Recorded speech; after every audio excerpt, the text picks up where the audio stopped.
Isn't it funny that all the smartest design decisions at Apple started happening after Johnny Ive departed the company?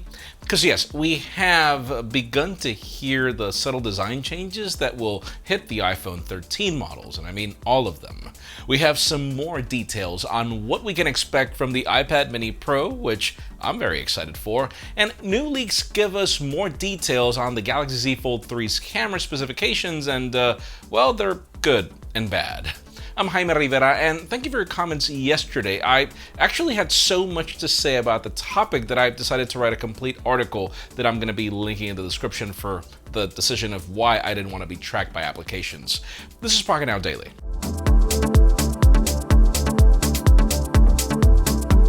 Of course, the official news, and pretty much the only official news today, begin with deals. And yes, you can skip it in the time codes in the description.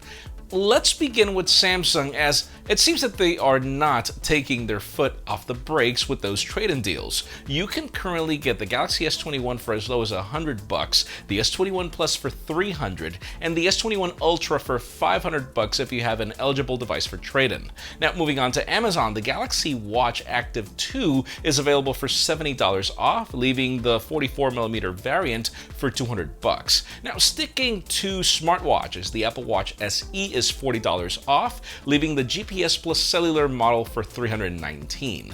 The M1 MacBook Pro is available for $150 off, leaving it at $1,100 for the base model. And finally, the MacBook Air is available for that same price if you grab the 0.5 TB of storage model in silver or space gray.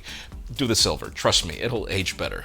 Anyways, we have more deals on Jabra earbuds, which are my favorite, other Samsung products, and more in the description.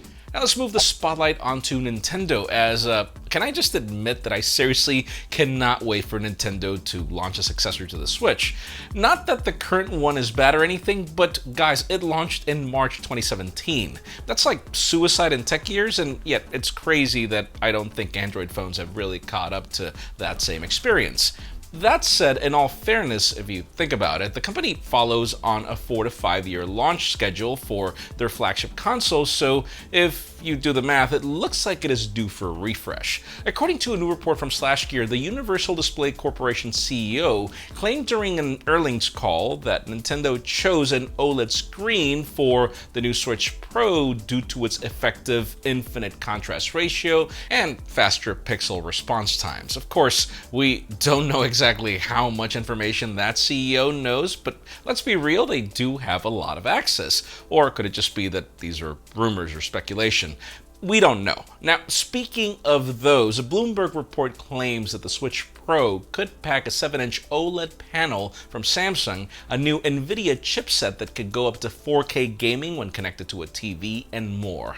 Let's see what we get. Let's just hope this wasn't actually referencing leaks and that we were actually getting real knowledge.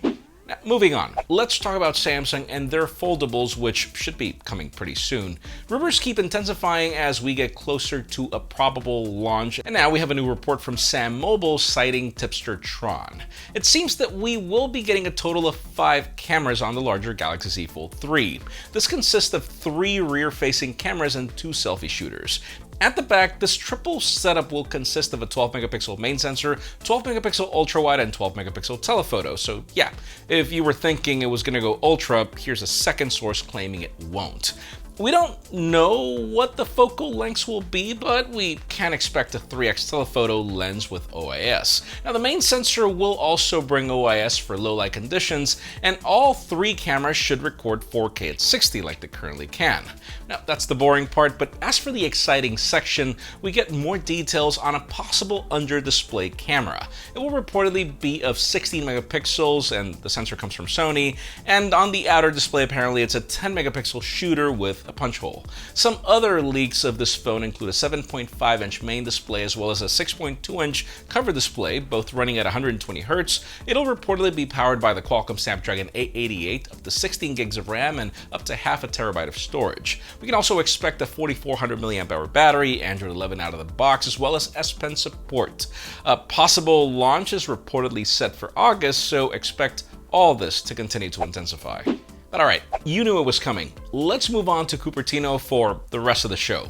The only other thing that I'm crazy about, aside from an updated Nintendo Switch, is a new iPad mini, but a bit of the rumors got pretty boring. We got nothing at Apple's spring-loaded event, and then other rumors claimed it was just an internal refresh mostly.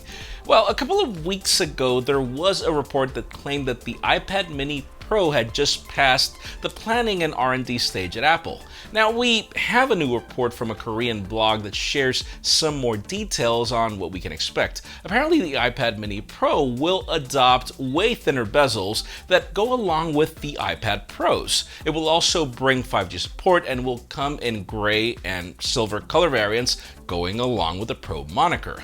Finally, that report claims that we could expect this iPad Pro along with the 6th generation iPad mini in the second half of the year. So it seems you do get the choice between the Pro and the boring variant. Now, going back to the regular iPad mini, we could expect the same design but with a larger display thanks to some thinner bezels. Now, multiple sources also claim that we could be getting an on-display Touch ID sensor, which makes a ton of sense in this particular iPad. Honestly, this is one of those cases where I just hope they launch something. Anything. But alright, finally for the hottest news today, let's keep talking Apple, but move on to iPhones. We're expecting the iPhone 13 to bring a ton of minor tweaks when it comes to hardware, even considering this could be just an S year. Now, today we do have a sort of confirmation on that, but not necessarily minor. According to a report from Mac Rumors, the iPhone 13 series will actually be slightly thicker than the iPhone 12, and it will feature a larger and thicker camera bump, but the lenses will protrude less even if we get better optics. According to the schematics, the 13 and 13 Pro will now go from 7.4mm to 7.57, and then when it comes to the camera bumps, the 13 will go up to 2.51mm from 1.5, while the 13 Pro will go up to 3.65mm from 1.7.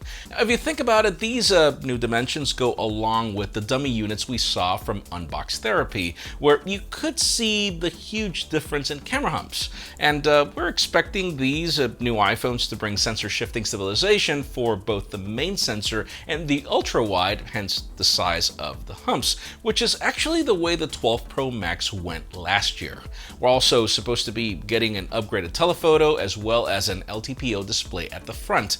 Now, for today's question, let us know. I mean, do you mind for your smartphone to get thicker instead of thinner? Because honestly, I'm okay with it so long as the improvements warrant the change. But that's just me. Anyways, leave us a comment down below. We'd love to know your opinion. Friends, again, if you want to get the news earlier, follow us on Pocketnow.com and subscribe to our channel for more videos like this one. You can also follow us on social medias. Our extended coverage happens on Instagram, and follow me on my personal handles to see why I don't want to be tracked by apps.